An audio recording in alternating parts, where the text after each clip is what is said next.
Bienvenue Déborah, merci d'être venu en nombre.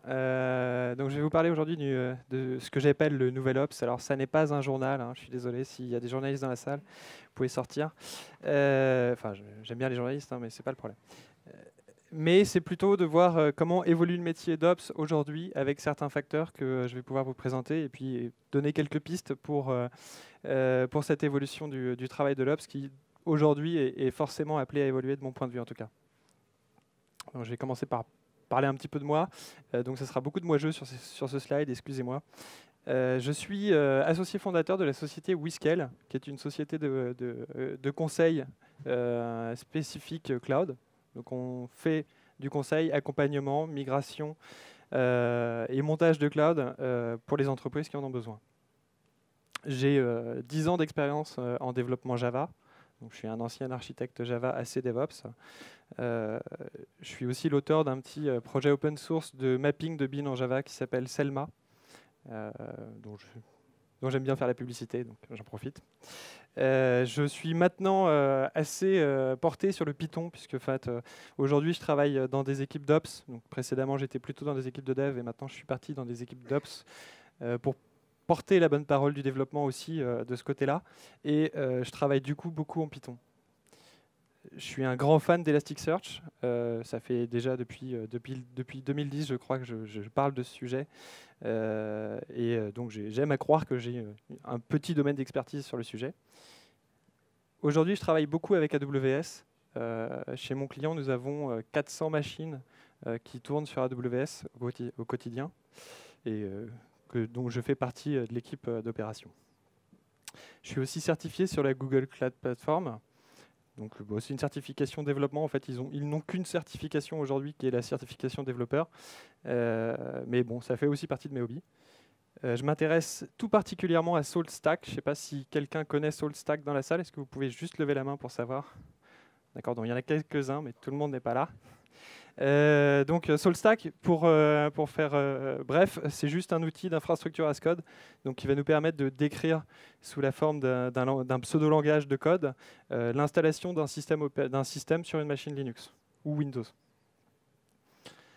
Je suis aussi un grand fan de Docker. Alors la même question, est-ce que tout le monde connaît Docker, sait ce que c'est? En levant la main s'il vous plaît. Ah, c'est beaucoup mieux. D'accord. Merci beaucoup. Je vais vous parler un peu de Whiskel aussi. Alors Whiskel, qui est donc, je l'ai dit, une société de conseil dans le cloud. Nous avons 3 profils. Nous avons le Cloud Designer, qui est un profil plutôt stratégique, qui a des velléités à mettre en place des stratégies de migration vers le cloud à long terme auprès de nos clients. Donc ça va être de les accompagner sur du projet. Nous avons le Cloud Builder, qui est lui un profil plutôt DevOps, entre guillemets, c'est-à-dire il est appelé à travailler directement auprès des équipes de développement et des équipes d'Ops pour pouvoir adapter les développements et les opérations à ce nouvel environnement qu'est le cloud. Et enfin, nous avons le Cloud Runner, qui lui est un profil typiquement Ops. C'est quelqu'un qui vient de la production, qui a travaillé pendant longtemps dans des équipes de production, qui connaît ces problématiques-là et qui est du coup appelé à venir évangéliser les équipes d'opérationnels. Alors maintenant, on va s'intéresser un petit peu juste, passer dans le concret de la présentation, avoir un peu d'histoire, comment on en est venu à notre travail d'opérationnel des équipes d'opération aujourd'hui. Alors tout commence pour moi avec la naissance des systèmes d'information. Et là, le système d'information, le premier que j'ai en tête, moi, c'est le téléphone. Donc ici, début du siècle dernier, on avait une charmante opératrice d'ailleurs qui branchait des câbles à l'époque, juste des câbles pour mettre en communication des gens. Alors, je vais faire un petit bond en avant, on va passer à la fin des années 40 avec l'ENIAC, qui est donc le premier ordinateur entièrement électronique. Alors cet ordinateur avait la particularité de, je crois, tourner dans une salle de 250 mètres carrés, quelque chose comme ça, qui reposait entièrement sur des tubes à vide. Les tubes à vide, c'est des espèces d'ampoules. Il y en avait 40 000. Et le travail des Ops, c'était de changer ces ampoules. Et là, c'est la première fois qu'on a vraiment un travail spécifique de maintenance exploitative, c'est-à-dire d'aller maintenir en condition d'exécution l'ordinateur. C'est plus du machiniste, c'est vraiment des gens qui travaillent dans l'ordinateur et qui sont spécialisés là-dessus. concrètement, à ce jour-là, c'était changer des ampoules. Et ça prenait du temps parce qu'il y avait quand même beaucoup d'ampoules. Et c'était assez spécialisé. C'est plus du machinisme, c'est déjà spécialisé dans l'informatique. Dans les années 50 à 80, ça a vécu plus longtemps que ça, hein, mais on a les mainframes qui sont apparus, qui étaient là des ordinateurs qui étaient un peu plus petits, enfin qui restaient quand même de gros ordinateurs, et qui aussi avaient énormément de tâches d'exploitation. C'est-à-dire que là encore, il y avait beaucoup de maintenance à faire, et le travail des opérationnels, c'était plutôt d'avoir des développeurs ou des gens qui venaient la voir pour leur faire exécuter des programmes sur les machines et de s'assurer que ces machines allaient continuer à tourner. Donc il y avait de l'électricité, c'était un petit peu des hommes à tout faire. Mais là encore, très spécialisé dans l'informatique. Alors là, je fais un grand bond en avant. Aujourd'hui, un data center, ça ressemble à ça. C'est-à-dire que dans le même espace qu'on avait, où on pouvait trouver l'ENIAC à la fin des années 40, aujourd'hui, on trouve des dizaines de milliers de machines. Donc, il y a un changement d'échelle qui a été assez important. On ne gère pas, évidemment, des dizaines de milliers de machines comme on gérait à l'époque des dizaines de machines en mainframe ou une seule machine en ENIAC. Par contre, il y a une chose qui n'avait pas changé, qui n'a pas changé encore, ou qui est en train de changer, c'est que le travail était très centré sur le serveur. Alors, ça veut dire quoi? Concrètement, on allait se concentrer sur qu'allait devoir faire notre serveur. On allait devoir aller le brancher. On avait beaucoup de tâches d'exploitation à faire sur ces serveurs, ne serait-ce que les brancher, les mettre dans les racks, les faire tourner, aller gérer un capacity planning pour pouvoir acheter des nouveaux serveurs, préparer la place dans notre data center pour avoir ces machines-là. Donc on a été très centré sur ce serveur et sur éventuellement le système d'exploitation qu'on allait faire tourner dessus. On a aussi, historiquement, un travail qui est assez procédural. Alors là, je mets entre guillemets procédural. Ce qui est surtout intéressant, c'est qui n'a jamais vécu cette expérience de dire bon, ma livraison est prête, l'équipe d'Ops qui nous répond fait un ticket, et notre ticket arrive, et effectivement, c'est le 27 millième ticket qui doit être traité sur... voilà, on est en train de traiter le 100e. C'est formidable. Il y a une grosse latence, parce que ce travail orienté ticket a tendance à faire faiblir cette bande passante qu'on pourrait avoir. On est encore dans des environnements qui sont très silotés entre les opérationnels et le reste du monde. Voilà. On avait donc un rapport client-fournisseur. Ce rapport client-fournisseur, c'était le dev, donc les équipes de développement, étaient fournisseurs de l'application. On a une application qui est typiquement, d'ailleurs, on utilise le terme de livraison. Qui est-ce qui livre quelque chose? On livre en général à son client. Donc là, l'Ops ou les Ops avaient un rôle de client. Donc on pouvait avoir dans ces équipes-là des rôles aussi de conseil et surtout refuser les livraisons. On était vraiment dans un monde où, au final, l'Ops était un peu le maître des clés. C'est lui qui allait diriger si oui ou non pouvait faire la livraison. C'est lui qui pouvait faire des go-no-go typiquement. Il y a encore régulièrement des go-no-go qui disent si oui ou non l'application est prête à être livrée en production. En dernier recours, l'Ops a encore son mot à dire. Donc le travail au quotidien d'un Ops, alors ce ne sera pas exhaustif. Je vais essayer de donner quelques exemples. Mais restez calme, ça n'est pas exhaustif. Alors, l'un des premiers travaux, c'est les bugs de production. Donc, c'est typiquement, on a un problème en production. J'ai une application qui est contre-performante. D'un coup, j'ai des timeouts sur mon site web en masse. Qu'est-ce que je dois faire? L'Ops, là, à ce moment-là, excusez-moi, doit concrètement pouvoir aller regarder dans les logs des machines, éventuellement faire récupérer des trames TCP pour analyser le trafic réseau, identifier la source de la panne. Alors, il va pouvoir, deux cas, soit il va trouver la source de la panne et être capable de la corriger lui-même, soit il va escalader vers des équipes applicatives qui devront corriger. Après, il y aura une gestion d'escalade. Sur des organisations typiques, on va avoir un support de niveau 1 qui va juste voir au départ une petite fenêtre lucarne rouge qui va s'allumer. Donc là, première chose, ce niveau 1 va regarder la lucarne rouge, regarder s'il y a quelque chose de documenté avec cette lucarne rouge qui dit qu'est-ce que je pourrais faire. en général, ça va tout de suite passer à un niveau 2 qui, lui, va avoir plus de possibilités d'agir sur les machines. On peut encore avoir un niveau 3 qui sera plutôt du niveau architecte, toujours côté production. Et au-delà, on va passer chez les équipes applicatives. Il y a un rôle de scripting. Alors ce slide je ne sais pas s'il fait peur ou pas. En tout cas, c'est souvent l'image qu'on a d'un Ops. Hein. C'est quelqu'un qui est toute la journée connecté sur son terminal en noir et blanc avec plein de couleurs. Alors, dans les faits, le scripting, c'est souvent utilisé pour réaliser des tâches qui, en fait, ne méritent probablement pas de se lancer dans un développement d'application.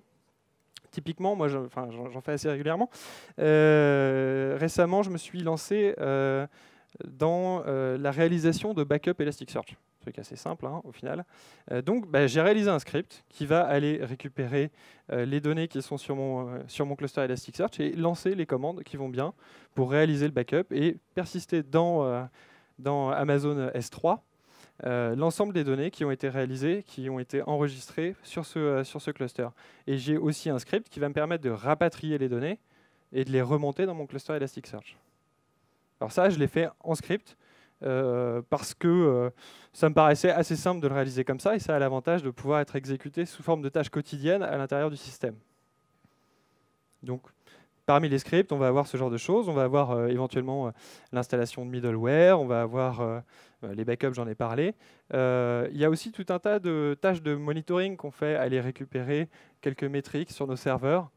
Ça, c'est pareil, on pourrait très bien utiliser un petit script. Alors, le problème des scripts, c'est que souvent, on va se retrouver avec des scripts qui, en fait, commencent très simples, sont empilés. On empile du code legacy sur le script qui finalement devient à proprement parler quelque chose de développé, ou devrait l'être en tout cas, et devient absolument immaintenable.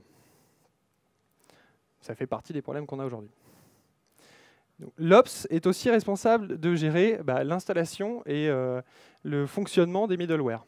Donc, parmi les middleware, on va avoir les bases de données. Typiquement, on va avoir des DBA. Ce sont des gens qui font partie des cellules d'exploitation. On va avoir des load balancers qui répartissent la charge, TCP, HTTP, éventuellement UDP. On va avoir la gestion des caches, alors qui peuvent être applicatifs ou des caches d'ordre proxy cache qu'on va utiliser à mettre devant des sites web, par exemple. On va aussi avoir quelque chose qui est aussi très à la mode, surtout avec les microservices, la gestion des fils de messages, donc des MOM. Donc on pourrait parler de Kafka, on pourrait parler de RabbitMQ, qui sont deux MOM assez connus. Et enfin, c'est pas tout à fait fini, des serveurs web. Donc là, ça serait plutôt des serveurs d'application, donc du Tomcat par exemple, du JBoss, ou même directement du serveur HTTP qui ferait du PHP, puisqu'il n'y a pas de raison. J'ai aussi rajouté les moteurs de recherche, parce qu'aujourd'hui, on trouve quand même dans la plupart des SI des serveurs de recherche, type Elasticsearch ou Solar par exemple. Donc tout ça, ça fait partie des tâches que les Ops vont devoir gérer, à savoir les faire tourner, les installer, faire les mises à jour, et s'assurer qu'au quotidien, ces middleware fonctionnent correctement. Une autre tâche qui est très importante, et qui est pour le coup pas du tout dans le domaine de compétences de mes amis développeurs, c'est la sauvegarde et la restauration.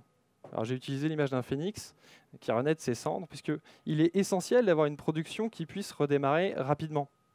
Et pour ça, il n'y a pas d'autre moyen que d'avoir un système de backup qui va nous permettre d'avoir des images à un instant T de notre production et de pouvoir les rétablir rapidement. Aller demander à un développeur son plan de restauration de sa plateforme, il y a peu de chances qu'il ait trouvé quelque chose. Il faut penser à une stratégie qu'on va pouvoir mettre en place.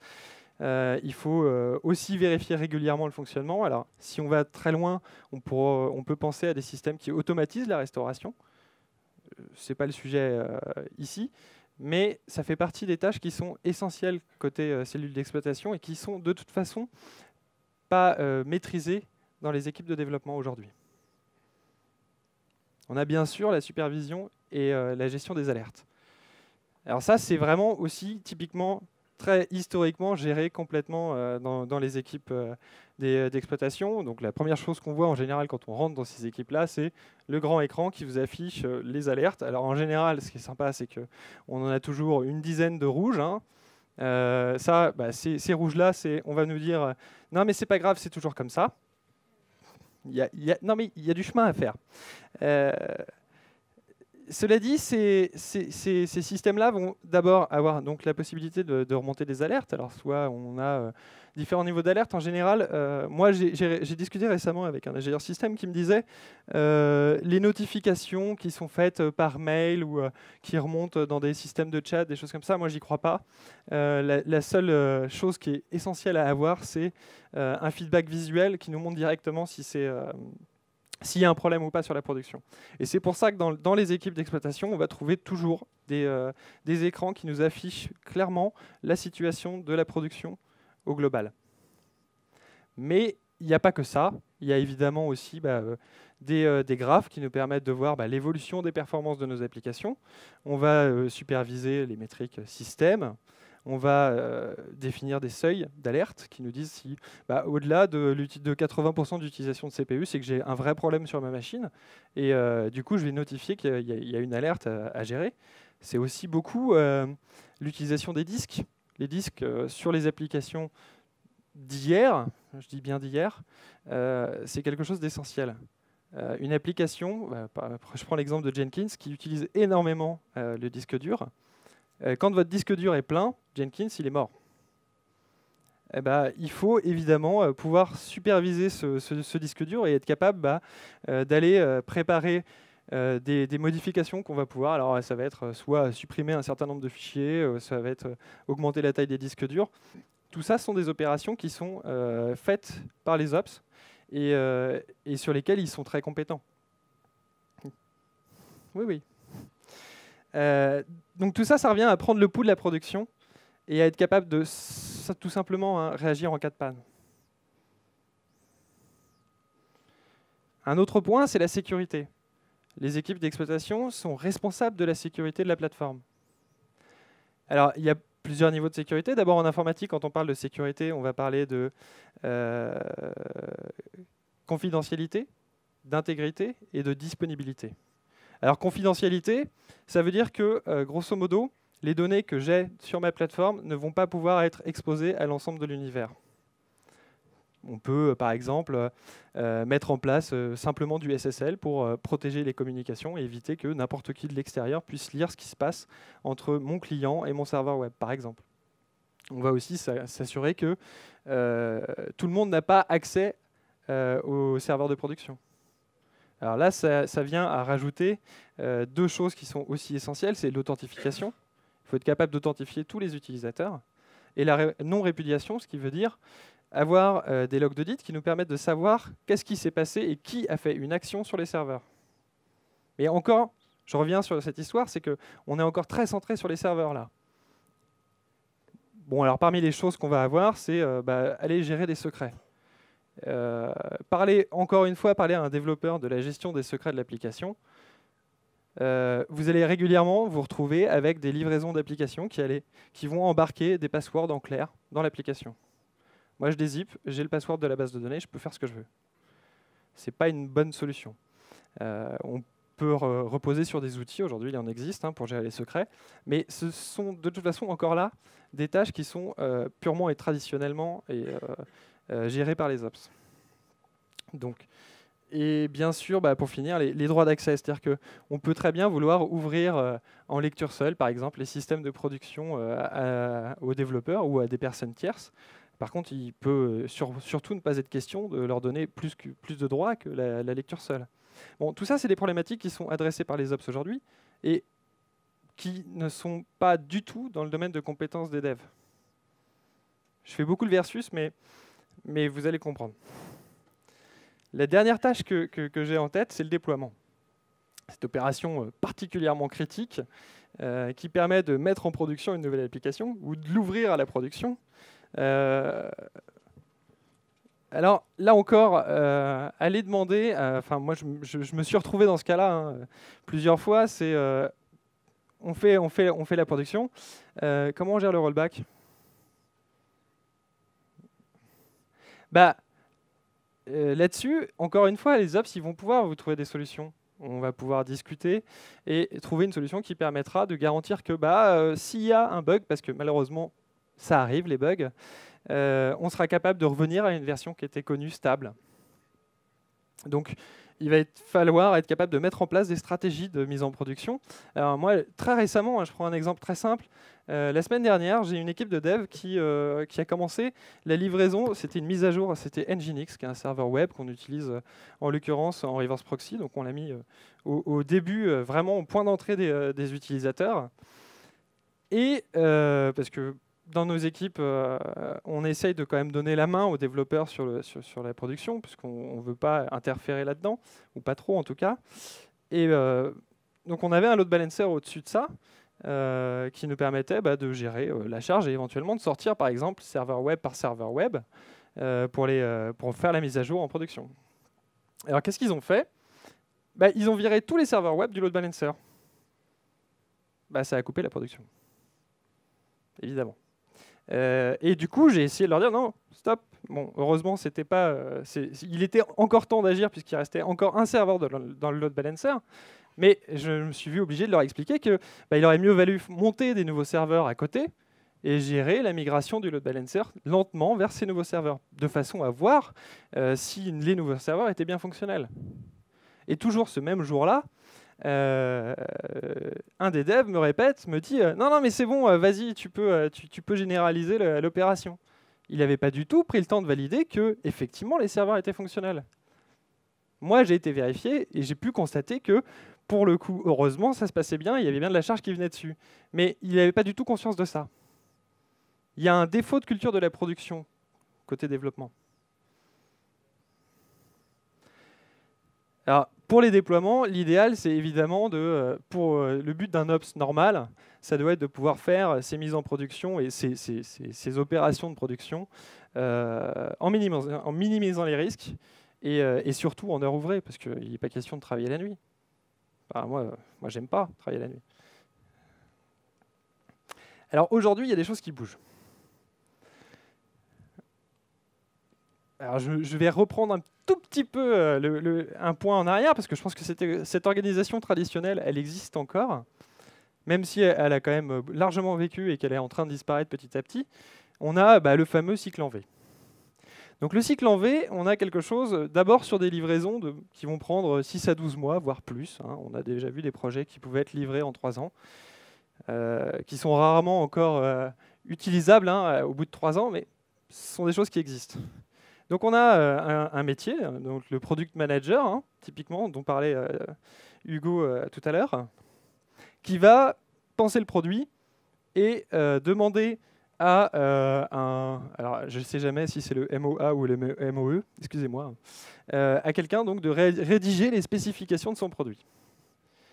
Ces spécifications, une fois qu'elles sont faites, on va pouvoir les livrer à un développeur. J'aime beaucoup les développeurs, c'est pas le problème. Je sais que le développeur aime bien la bière. Voilà. Son développeur, une fois que le développement est réalisé, donc il estime que les spécifications sont implémentées, il va aller livrer ça, et là on est encore sur un mode de livraison, il va aller livrer ça à un testeur qui va lui plutôt pouvoir s'amuser à essayer de tout casser pour voir ce qui se passe, quoi. Et enfin, quand le testeur a validé, là on arrive en production. Alors là, je vous passe les détails parce qu'on peut de toute façon, évidemment, avoir des échanges, revenir en arrière parce qu'il y a des vices de développement, il y a des tests qui n'ont pas été réalisés, tout ça étant très siloté, puisqu'on a un peu des murs entre chaque équipe, ou en tout cas, il n'y a pas de rebond du développement, par exemple, à la production. Ça dépend des organisations, bien sûr, mais on se retrouve à avoir des délais de livraison qui sont de plus en plus longs.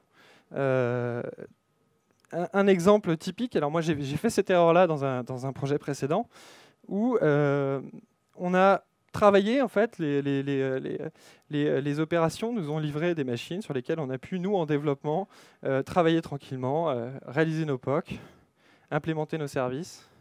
Et puis un jour, on a dit, OK, ce service-là, il est prêt, je voudrais pouvoir l'installer en production.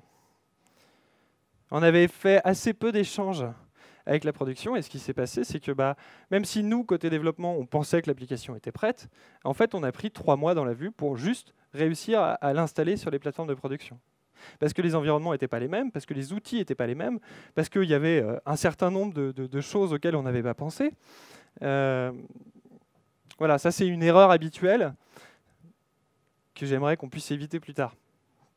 Par exemple, c'est juste l'exemple typique, hein, c'est l'achat de la machine. C'est-à-dire qu'on a réussi à faire notre développement, on est parti sur une nouvelle base de données et on l'a testé parce qu'on était sur un environnement de développement, c'était très bien.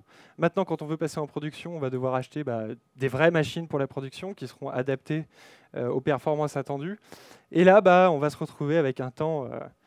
en fait, en général, acheter une machine, ça a l'air de rien, mais acheter une machine, trouver la place dans le data center, câbler, et enfin pouvoir la mettre dans les racks. Alors je vous passe les silotages, hein, parce que même côté production, on peut avoir des silotages. Hein. On peut avoir une équipe système, une équipe firewall, une équipe plus réseau. Enfin voilà, des silos, on en a beaucoup. Ça peut prendre juste 3 mois. Déjà, juste pour l'achat de la machine. Aujourd'hui, on a une nouvelle organisation qui est plutôt une organisation agile. Alors là, l'avantage, c'est qu'on est passé sur des cycles courts. On a mis ensemble des gens qui vont être chargés d'écrire des specs, qui vont faire le développement et les tests, qui sont encore de temps en temps le parent pauvre de l'histoire. Mais on passe à des cycles qui sont de 1 à 4 semaines. Donc l'objectif, c'est de livrer en production un produit fini toutes les 4 semaines. Je ne vous raconte pas la révolution côté production. Hein. Nous, on est tranquille côté production. Tous les 6 mois, on a une livraison, on est capable de la gérer, ça va. Si toutes les équipes projet commencent à nous livrer toutes les 4 semaines un nouvel applicatif, on peut plus. Il y a un vrai problème pour nous. Et bien sûr, l'Ops est encore en dehors de cette équipe. C'est-à-dire qu'on a encore tout ce projet, ce développement qui est réalisé, mais dans les faits, du coup, ce qu'on va retrouver en agilité sur les premières implémentations, ça va être des sprints qui vont être livrés effectivement toutes les 4 semaines avec une démonstration à la pluie sur des environnements de développement ou de démonstration qui ne sont pas des environnements de production. Et ce qu'on va faire, c'est qu'au départ, on va faire des livraisons encore tous les 3-4 mois de notre produit fini en production. Il faut savoir ralentir, il ne faut pas aller trop vite. Donc ça, l'agilité, c'est un élément essentiel parce que ça crée une nouvelle pression sur les équipes de production et on est obligé, côté production, de s'adapter à ça. C'est une bonne chose, hein, l'évolution. En tout cas, celle-là. Il y a un nouveau paradigme aussi qui est le cloud. Dans le cloud, on n'est plus du tout en train de gérer des serveurs. Dans le cloud, on est en train de gérer de l'instanciation de machines à la demande. Déjà. Donc, il ne faut plus considérer nos machines comme notre petit chat qu'on aime bien et qu'on va nourrir tranquillement, mais plutôt comme des moutons. Et des moutons, ça se tue. Dans le cloud, les machines, elles meurent. C'est important parce que en fait, on est en train de mettre en place un système qui vous permet d'avoir des machines à la demande qui fonctionnent sur des dizaines de milliers de serveurs. Sur ces dizaines de milliers de serveurs, n'allez pas croire qu'il n'y a pas d'erreur. N'allez pas croire qu'il n'y a pas de problème. Ça m'est arrivé encore il y a 2 semaines. Je me suis retrouvé en limite de capacité sur Amazon. Je ne pouvais plus instancier un certain type de machine qui était des M4. Là, c'était de l'instanciation de machines, mais de temps en temps, en fait, ce qui se passe dans le cloud, c'est qu'on tourne sur des hyperviseurs. Les hyperviseurs, c'est des grosses machines qui font tourner des machines virtuelles. Et ces hyperviseurs, ils bug. Ça arrive. Et dans ces cas-là, la solution qu'on a dans le cloud, c'est tuer la machine et la redémarrer. Donc on fait une petite côtelette et c'est parfait. Mais du coup, il faut être prêt à ça. Et il faut vraiment adopter ce paradigme de ressources jetables. On veut faire par exemple de la scalabilité à la demande. Sur une infrastructure physique, c'est un peu difficile. Hein. On imagine mal des gens qui sont en train de courir pour hacker les machines à la demande de l'utilisateur à la fin. Ça ne marche pas trop comme ça. Mais ça veut dire que quand on fait de la scalabilité à la demande, on va avoir un pic de charge, par exemple, soir de match sur Canal+. Il y a plein d'utilisateurs qui se connectent pour aller voir le match. À la fin du match, il n'y a plus personne. Ce n'est pas la peine de faire tourner toutes ces machines-là. Donc là encore, on va les détruire. Et on va aussi multiplier les environnements. Ça fait partie aussi des choses qui sont devenues possibles avec le cloud. C'est-à-dire qu'avoir un environnement de développement, c'est pas grave. On lance à la demande, on a un environnement de développement. Chaque développeur pourrait très bien avoir son environnement complet, pourvu qu'on soit capable de le tuer. C'est important. parce que ça coûte. Il y a un coût derrière quand même. L'instanciation de la machine, typiquement sur Amazon, c'est à l'heure. Donc quand on a lancé une machine, on paye 1 heure de machine. Et là aussi, les ops ont un rôle à jouer. Donc vous l'aurez compris, dans le cloud, on est sur des applications, on est centré sur l'application. C'est-à-dire que des problématiques qu'on adressait hier avec le système, admettons du load balancing, du clustering, mettre en cluster des machines, assurer la résilience de nos applications, tout ça va devoir être adressé par l'application. Donc on a des rôles qui hier étaient adressés par le système, donc par l'infrastructure, qui était opérée directement par des gens qui contrôlaient leur infrastructure, qui aujourd'hui doivent être adressés par l'application, puisqu'en fait on ne contrôle plus l'infrastructure. Dans le cloud, on n'a pas de contrôle sur l'infrastructure. On a le contrôle sur le clic ou sur l'appel qu'on va lancer pour pouvoir instancier des nouvelles machines. Mais on n'a aucun contrôle sur l'infrastructure physique.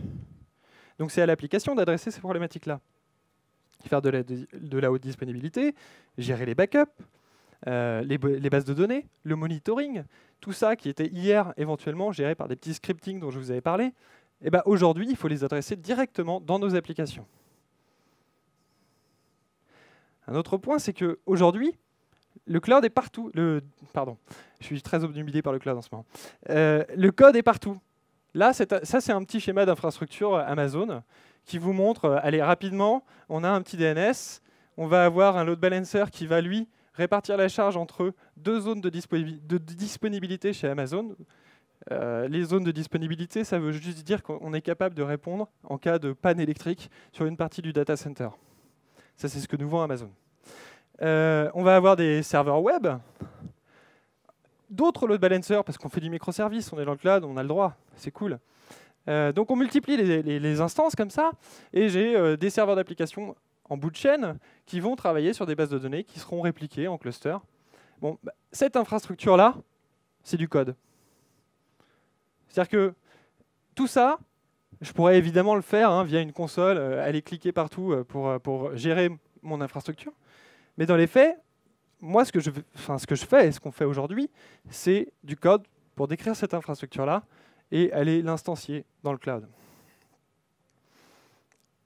Donc les outils qui font du code pour répondre à ces problématiques, qui sont l'infrastructure, mais aussi le système, on va avoir SaltStack, par exemple, dont j'ai parlé tout à l'heure, je ne vais pas m'attarder dessus, Ansible, qui est aussi un autre outil d'infrastructure as code, qui va nous permettre là de décrire l'installation d'une machine. Est-ce que tu vas installer tel utilisateur, tu vas me configurer tel logiciel comme ça, de façon à ce que, je sais pas, moi j'ai mon serveur web Apache qui soit installé comme je le veux.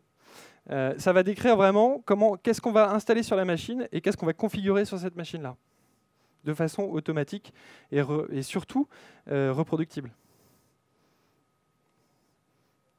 On a Terraform, donc là l'exemple que je prends d'une infrastructure, c'est typiquement un outil qui s'appelle Terraform qui permettrait de le faire, où on a là encore un pseudocode qui va nous permettre, sous forme templétée, de décrire l'infrastructure. On pourrait mettre des boucles, si je veux dire que je n'aurai pas 2 web serveurs, mais 4. En fait, je mets juste des itérations de plus dans ma boucle. Ça va m'automatiser mon infrastructure. J'ai mis juste Terraform comme exemple d'outil d'infrastructure, mais Ansible a sa solution pour aussi adresser la création d'infrastructures, notamment dans Amazon, et SaltCloud aussi. On a évidemment les leaders du marché sur l'infrastructure as code, que sont Puppet et Chef. Alors, je vous donne juste un petit exemple. Ça c'est un code Terraform pour dire je veux une machine de type T2 micro avec une adresse IP publique. Je lui donne quelques tags qui nous permettent d'avoir des informations sur la machine. Et je vais lui associer des règles de sécurité, donc des règles de firewall, directement sur cette machine-là. Alors là, vous voyez que c'est templété. Donc c'est des règles de firewall que je gère aussi dans mon template. Je ne vais pas vous mettre le détail parce que ça reste du code. Mais ça décrit complètement directement une machine. Et ça, je vais le lancer. J'aurai ma machine exemple qui sera créée sur mon compte Amazon. Et si je le relance et que ma machine a changé dans mon code, les modifications seront appliquées sur la machine et j'aurai ma machine telle qu'elle est décrite. J'ai aussi un petit exemple de SaltStack. Donc ça, c'est du YAML qui décrit l'installation d'un serveur HAProxy. Je vais inclure une conf syslog qui me permet de récupérer mes logs, les centraliser. J'ai la description de l'installation de HAProxy. Donc là, je lui dis, va m'installer le package HAProxy et tu vas me gérer le fichier de configuration qui est haproxy.conf que tu retrouveras dans les ressources Salt, en l'occurrence, avec l'utilisateur HAProxy, le groupe HAProxy. Donc sur le système, c'est ce que ça va faire. Et ça sera un template, ce qui fait que je vais pouvoir générer cette configuration par rapport à des données de configuration que j'aurais données en plus de ça. Donc je vais avoir un template de configuration, un template de système, je les merge ensemble et j'ai ma configuration pour ce système. Je vous passe le détail, j'ai le service qui doit tourner, je dois m'assurer que j'ai un shell qui tourne, enfin bref, voilà. Et là, à la fin, j'ai la description complète de ce que je veux, ce que je pense moi, être un serveur de load balancer HAProxy pour mon infrastructure. Et là encore, c'est quelque chose qui est complètement réplicable. Et sur lequel, moi, Ops, je peux donner la main à mes développeurs. Puisqu'ils créent la machine, ils appliquent cette recette-là, ils ont le même HAProxy qu'en production. Ça sera juste peut-être pas la même machine, mais ça sera la même configuration. Donc le code est partout. Il reste un petit problème quand même. L'agilité, c'est bien. Mais là, je pense que vous me voyez venir. Hein. L'agilité, c'est bien, mais on ne va pas jusqu'au bout puisqu'on reste dans un silo où l'Ops est consulté en dernier lieu. Et donc, il reste un mur avec cet Ops, le point de blocage.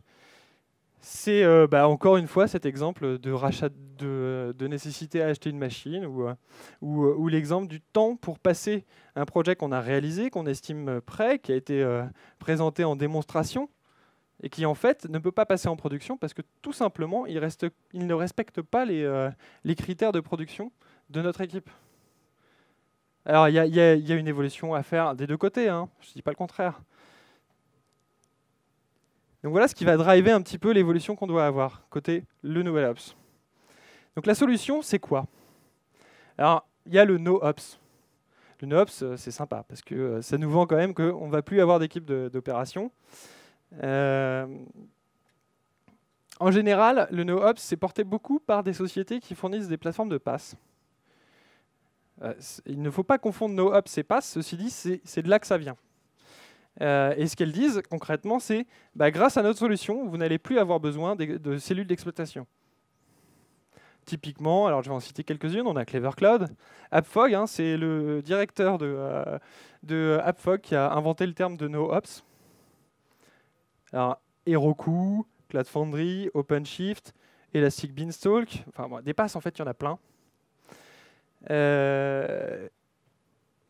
Maintenant les PaaS c'est sympa, mais attention à la réalité. D'abord, derrière un PaaS, il y a toujours un Ops. Que ce soit dans du cloud public, le PaaS, à la fin, qui fait tourner AppFog à votre avis? C'est des équipes d'exploitation. Qui va faire tourner un PaaS en privé? C'est aussi des équipes d'exploitation. Et puis, il y a des problématiques qui sont associées au PaaS. Il y a des problématiques réseau. Comment est-ce que vous allez faire communiquer une application que vous avez développée dans un PaaS avec vos back-end métiers que vous avez chez vous? Parce que vous n'allez pas faire une migration complète. Le monde n'est pas ainsi fait qu'on n'a que des applications isolées, ça n'est pas vrai. On a des problématiques de communication entre nos applications, qui sont des problématiques réseau, qui ne sont pas forcément adressées par le PaaS. Vous ne voulez pas forcément que votre communication passe par Internet, ou passe seulement en HTTPS par Internet. Vous pouvez avoir besoin d'établir des liens de VPN, des liens de connexion directe avec ses fournisseurs. Donc il y a des problématiques réseau qui sont adressées. Alors les problématiques système. En général, les PaaS, historiquement, n'ont pas de problématique système, puisque de toute façon, ils vous garantissent qu'ils gèrent le système pour vous. Alors, il y a une donnée qui va changer un petit peu le truc, c'est que aujourd'hui, les PaaS sont tous en train de se mettre à Docker, que vous connaissez tous, j'ai vérifié. Docker, c'est un système. Docker, c'est un système qu'on livre. Alors oui, Docker est isolé. Oui, Docker vous vend de la sécurité, vous vend un format de livraison qui est superbe et que les devs vont enfin pouvoir faire, sauf qu'à l'intérieur, il y a quand même un système. Et là aussi, vous allez avoir besoin d'un ingénieur système pour pouvoir vous faire un système correct, tout simplement. Un PaaS, ça a besoin de DNS. Donc vous allez probablement avoir envie de pouvoir accéder à votre pass qui est par exemple sur une plateforme de développement seulement sur un DNS interne. Donc qu'en interne, on puisse passer par son navigateur et tomber directement sur la plateforme de développement ou de démonstration. Et en externe, avoir un DNS correct qui nous permette à chacun des utilisateurs de venir dessus. Il y a une gestion des applications, parce que, en fait, là encore, dans le pass, on ne met pas toutes les applications aujourd'hui. Peut-être que demain, on le fera, ça serait bien, mais on n'y est pas encore. Et il va falloir faire coexister des applications qui sont dans un pass avec des applications que vous avez encore aujourd'hui historiques. Le dernier point, c'est les problématiques de scalabilité. Alors, les scalabilités, on vous vend un pass, c'est bien, ça scale automatiquement. Sur quelle base? Les bases, il faut les définir. Il va falloir aller définir les métriques que vous voulez utiliser pour définir la scalabilité en augmentation du nombre d'instances et en diminution. Ça peut être du réseau, ça peut être des métriques d'utilisation CPU, ça peut être des métriques d'utilisation disque dur ou des métriques, que sais-je. Ce sont des métriques qui sont aujourd'hui déjà maîtrisées par les équipes d'opération. Alors on peut demander aux développeurs d'en inventer, mais dans les faits, les personnes qui ont le métier, aujourd'hui, c'est les ops là-dessus. L'autre point, c'est la sécurité. C'est toujours le dernier point. Là encore, il va falloir être capable de garantir la sécurité de nos applications dans le pass. Alors, on va faire une livraison soit d'un code source, soit d'une application web sous forme de zip. Peu importe comment vous allez la livrer, comment vous allez sécuriser ce mode de livraison, comment vous allez vérifier tout simplement votre application elle-même sécurisée. Alors, il y a des sociétés qui sont expertes en la matière. Ceci dit, vous avez peut-être quelqu'un chez vous qui sait le faire. Notre ops. Alors, est-ce que, par contre, on pourrait penser à DevOps? Moi, j'ai rien contre DevOps. En général, DevOps, tel qu'on me le présente, c'est un énorme dev et un tout petit ops. C'est complètement drivé par les développeurs. Mais là encore, du coup, il y a cet oubli de l'ops qui a quand même beaucoup de choses à apporter. Alors, en matière de DevOps, on parle souvent de cet acronyme, je ne sais pas si vous le connaissez, qui est CALMS, qui veut dire rester calme. Alors, oui, rester calme, ça reste un acronyme. Donc, dans CALMS, on parle de culture, d'automatisation. Alors, je vais reprendre les points après. De lean, de mesure et de partage. Alors, on dit CALMS, sauf que vous aurez bien compris que la culture, ça ne se change pas. Ou pas directement. C'est-à-dire que la première chose qu'on va faire, c'est pas changer la culture. On va plutôt, donc on le lit dans un sens et on va le mettre en place dans l'autre sens. Donc on va commencer par faire du partage de connaissances, faire de la communication entre nos ops et nos développeurs, mettre en place des métriques qui vont nous permettre de mesurer évidemment les performances de l'application, l'utilisation RAM. Alors il y a des métriques techniques, mais il y a aussi des métriques de livraison, tout simplement. Combien de temps on va mettre à livrer une nouvelle feature? Combien de temps on va mettre à mettre en production juste à partir de la livraison? Donc ça va être de vérifier même la chaîne de travail, il faut la mesurer. Alors, je ne suis pas en train de vous dire qu'il va falloir passer un plein temps sur la réalisation de dashboarding pour analyser ces métriques. Non, il y a des outils pour ça.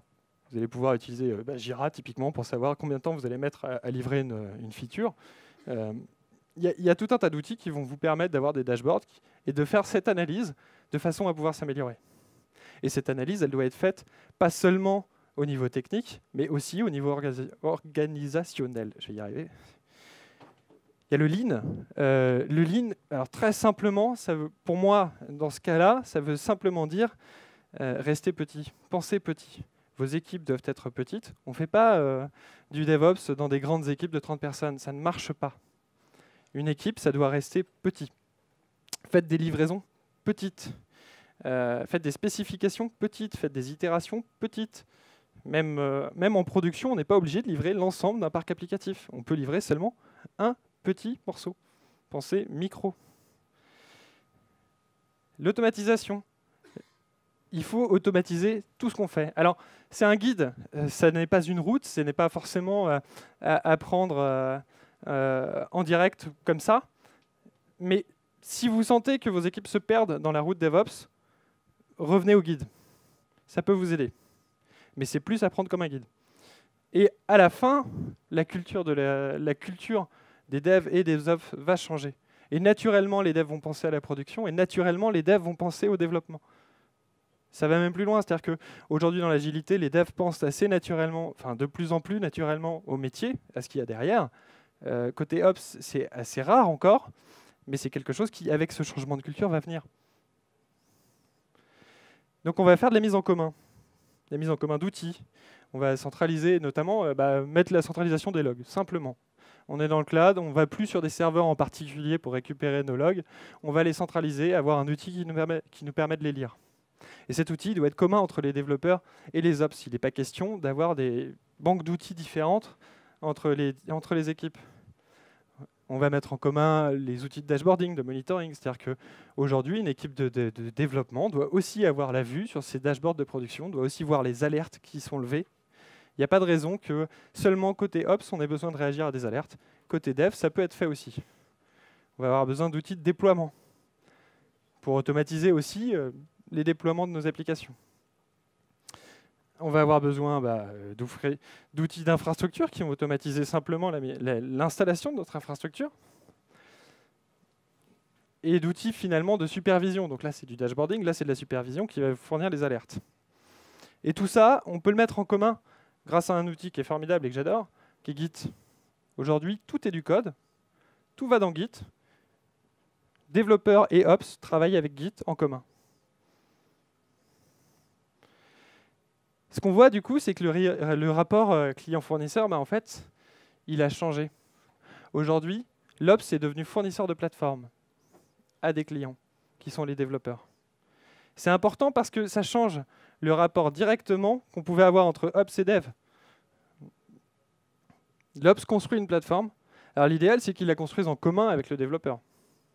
Typiquement, voilà un exemple de workflow qu'on peut mettre en place pour construire une plateforme qui vienne répondre aux besoins du développement, de façon à pouvoir donner la main à nos développeurs sur la production. On construit une plateforme, les devs et les ops travaillent en commun sur cette plateforme. Le dev, l'ops, va être responsable de la mise en production de cette plateforme et de valider l'ensemble des travaux qui sont réalisés. Parce qu'une plateforme, ça reste son domaine de compétences. Alors vous l'aurez compris, du coup, l'ops participe au développement. Il est responsable aussi de pouvoir déjà avoir accès aux sources. J'ai vu beaucoup d'endroits où les ops n'avaient juste pas accès au dépôt de sources. C'est dommage. Comme on est en Git, on peut committer, donc envoyer des modifications des sources ou faire des pull requests. Donc créer un fork de l'application, faire des modifications et la soumettre aux développeurs pour intégration dans les sources. Il doit aussi créer des user stories, puisqu'on travaille en agilité. Il doit être capable de mettre en place dans le backlog produit des choses qui vont répondre à ses besoins. Il doit évidemment remonter des bugs, ça c'est déjà historique, naturellement c'est des choses qui sont faites. Et surtout, apporter du conseil aux équipes. Comment gérer la haute disponibilité, comment gérer les métriques, comment gérer toutes ces choses qui font que notre application va être résiliente et c'est elle qui va porter la problématique. Il va aussi, surtout, créer des nouveaux outils. On est responsable de créer une plateforme. Cette plateforme, elle doit fournir un ensemble d'outils qui vont répondre à l'objectif commun qui est tout le monde peut mettre en prod aujourd'hui notre livraison. Alors je vais prendre l'exemple des Site Reliability Engineers. Ce sont des gens, ça c'est des équipes qui sont montées dans quelques startups américaines, qui parlent d'assurer la fiabilité du fonctionnement du site au global, qui font de l'analyse de production. Ça devrait vous rappeler quelque chose, je pense, qui sont responsables d'automatiser des corrections, des bugs, des choses comme ça, automatisées, qui vont fournir des corrections à long terme et qui vont enfin créer des outils. Alors ces startups américaines, les voilà. Là, il y en a quelques-unes. C'est des petites startups. Notamment chez Facebook, j'ai lu un article récemment qui parlait donc un ingénieur d'un Site Reliability Engineers qui, lui, disait que dans les équipes Facebook, on gère 16 millions d'utilisateurs chacun. En tout cas, le travail de ces gens-là, c'est de l'Ops. C'est, je pense, de l'Ops. Et Netflix, typiquement, a construit son pass en privé, fournissent énormément d'outils en open source qui ont été créés par des ops. Alors, exemple d'une fuite de mémoire. J'ai une application qui a une fuite de mémoire. Moi, je ne veux pas de bug en production. Je vais essayer de trouver les moyens déjà de limiter la fuite. La première chose, cette application occupe de plus en plus d'espace mémoire. Je vais déjà juste régler le truc en urgence. Je vais programmer un démarrage automatique de l'application, puisque dans les faits, elle peut tenir 24 heures sans exploser. Très bien. J'ai fourni. Alors, est-ce que je dois m'arrêter là? Bah non. Mon travail, c'est pas de m'arrêter là. Mon travail, ça va être de porter une solution à long terme. Donc je vais aller investiguer pourquoi il y a cette fuite de mémoire. Parce que j'en ai vu des cron tabs qui fonctionnent depuis des années et des années pour redémarrer les serveurs quotidiennement, parce qu'on ne sait pas, il y a des fuites de mémoire, mais on ne sait pas ce que c'est. C'est une mauvaise solution. À long terme, on va le payer. Donc on va investiguer, on va essayer d'identifier. Évidemment, on va corriger. Ça, c'est un travail qui est commun entre dev et ops, bien sûr. Et prémunir. Pour prémunir, comment on va faire? Typiquement, ça va être des mauvais patterns de code. On va mettre en place des checks de syntaxe qui vont vérifier que je n'ai pas ces mauvais patterns de code. Je vais mettre en place des tests de performance automatisés qui vont me permettre de vérifier si, oui ou non, j'ai encore une fuite de mémoire sur mon application. Je vais me prémunir. Et un bug qui apparaît en prod doit être corrigé à long terme. Ça ne doit jamais se reproduire. Alors l'ops rencontre le craftsmanship. Je vais être court. Donc le craftsmanship, ça veut dire on va construire des applications qui sont pas seulement fonctionnelles, mais des applications qui sont de qualité et qui vont être maintenables. Et on va le faire en partenariat avec nos métiers, avec nos clients, puisque moi je suis consultant. Typiquement, ce qu'on va faire, c'est, par exemple, commencer à faire du test-driven. En Ops, on va pouvoir faire de l'infrastructure, tester. Donc, commencer par les tests pour faire notre infrastructure, faire du déploiement, tester, faire du provisioning, tester, faire de la performance, tester. Alors, par exemple, pour tester mon infrastructure, je peux commencer par définir des règles d'alerte d'infrastructure. J'en ai parlé d'outils de monitoring. On va commencer par créer ces règles d'alerte et ensuite, on va mettre en place notre infrastructure. Quand l'infrastructure sera prête, j'aurai plus d'alerte. J'ai testé en continu la création de mon infrastructure. Je vais pouvoir mettre en place des outils qui vont générer des cas de panne. Là, c'est l'exemple du Chaos Monkey. C'est un robot qu'on va connecter sur sa production et qui va s'amuser à détruire des machines, à générer des cas de panne sur l'infrastructure. Ça, c'est pareil. C'est quelque chose qu'on doit pouvoir faire tourner sur notre production de façon à nous garantir que on a une production qui est résiliente. Je vais pouvoir utiliser Jenkins, par exemple, pour automatiser les tests de déploiement, pour déployer au quotidien, régulièrement. Et je peux utiliser, bien sûr, Docker pour, par exemple, je parlais d'infrastructure as code. J'ai des règles d'infrastructure qui me permettent de déployer mon HAProxy, typiquement, que je vous ai montré tout à l'heure. Je pourrais très bien l'automatiser dans un Docker pour vérifier que cette règle-là, ce code-là, il continue à fonctionner. Et en intégration continue, je vais continuer à le faire de façon à me garantir que je n'ai pas de régression sur ce code-là. Donc l'exemple sur le rôle d'infrastructure, c'était HAProxy. On a la description du rôle d'abord. Ensuite, je vais le déployer dans mon Docker. Et là, je passe au développement. Ça n'a pas marché, mon déploiement a été cassé. Jusqu'à ce que mon déploiement dans mon Docker fonctionne. Là, j'ai fait du test-driven infrastructure. J'ai construit mon infrastructure en la testant au départ. Avec Docker, qui est mon ami, j'adore. Ça, c'est quelque chose que je fais au quotidien chez mon client. Le nouvel Ops, ça veut dire qu'aujourd'hui, on a l'Ops qui est rentré dans les équipes. Il a ce rôle de venir dans les équipes. Alors pour conclure, le nouvel Ops, c'est responsabilité. Il doit réaliser du développement, parce que le code est partout aujourd'hui.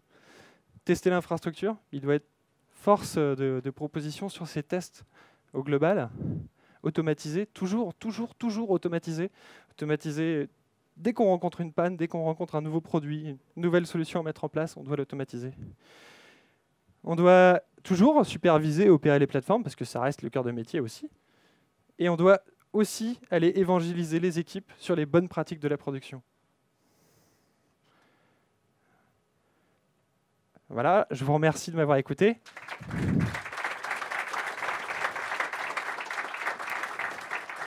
Il me reste 5 minutes pour des questions. Je vous écoute. N'hésitez pas, faites-moi plaisir. Oui.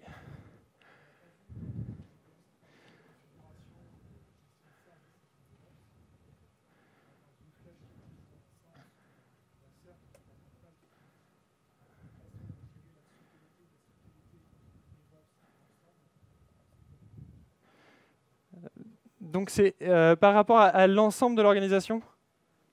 Par exemple, par rapport à une équipe d'Ops versus les équipes de développement. Je ne suis pas sûr de bien comprendre la question, c'est pour ça que je répète. Oui.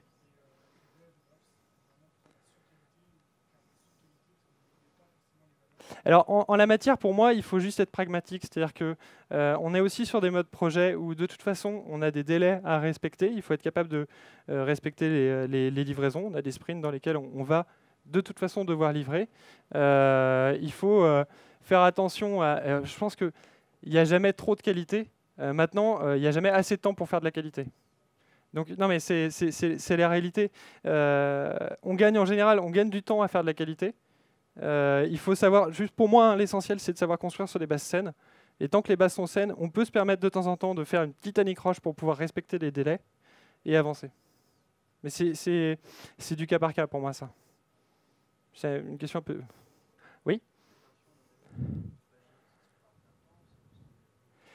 Alors, non, ça ne se fait pas à plein temps.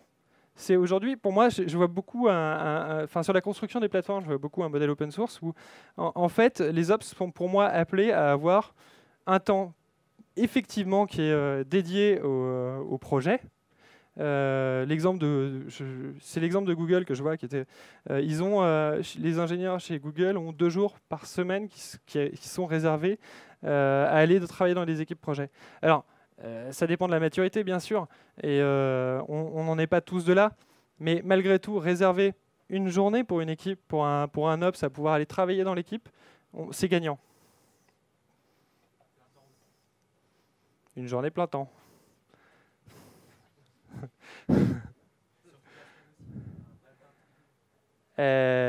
Alors, ça dépend. C'est-à-dire que quand on est dans une situation d'onboarding, par exemple, quand un projet est en train de migrer vers cette nouvelle plateforme, ce nouvel outil qui a été créé à destination de la société, enfin des développeurs, ça a du sens de prendre une semaine complète, par exemple. Hein, je n'ai pas la solution à chaque besoin, mais oui, ça a du sens d'être capable de prendre ce temps-là.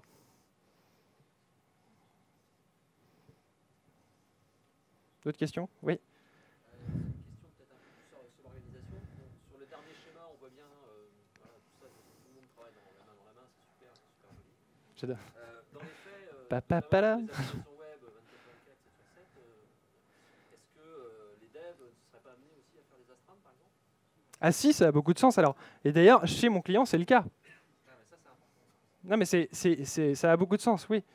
Ouais. Même, en fait, et je fais un peu le contre-argumentaire dans la présentation sur les passes, entre guillemets. Alors, ça ne veut pas dire n'y allez pas, parce qu'il y a des très bons outils et on peut faire des super choses. Et sur le no-ops, au sens no-ops, le problème, c'est, pour moi, des profils ops, on en aura toujours. Au final, dans quelques années, je pense qu'on y viendra, on aura des ops qui seront directement dans les équipes de développement et plus une équipe d'exploitation à part entière. Ça sera ça la grosse différence qui va se passer. Et c'est ce que dit en fait NoOps quand on le lit vraiment. Mais ça ne veut pas dire qu'il n'y aura pas de profil d'Ops. Ouais. Ouais. Dernière question.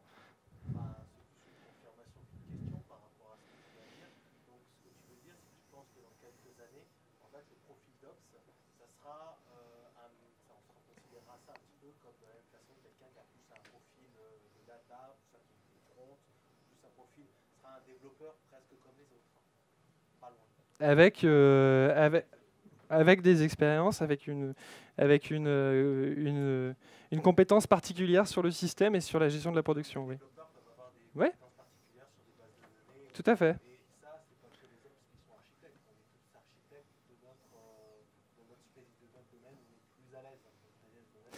Alors, on pourra en parler après pendant la pause, parce qu'on m'indique que... Alors, juste un dernier point. Vous avez Julien au fond de la salle, qui est mon autre associé fondateur de Whiskel, qui est prêt à vous distribuer des Tech Trend Cloud qui vous donnent notre vision de comment migrer vers le cloud, qui reprennent aussi quelques-uns des sujets que j'ai présentés. Merci beaucoup.